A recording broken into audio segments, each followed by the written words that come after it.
solitary confinement, which is definitely a form of torture.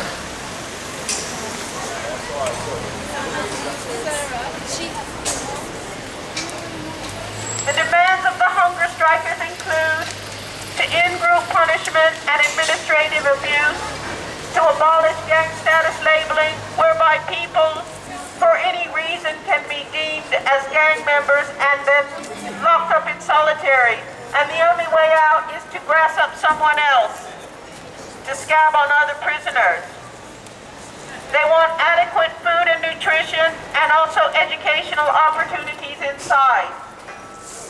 We're outside the California Prison Board to name and shame the state of California and to call out Governor Jerry Brown to end this torture of prisoners. California has more prisoners than any state and any nation on earth. Something like 10,000 people are being held in solitary.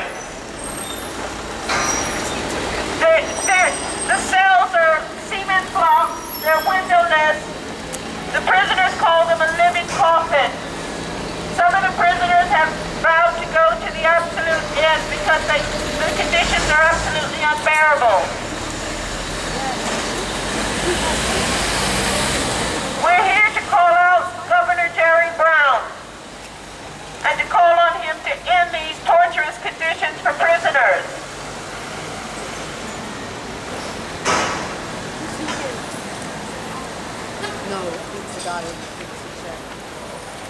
California, shame on you. Let the prisoners out of SHU. California, shame on you. Let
with actions in California by families and the prisoner supporters.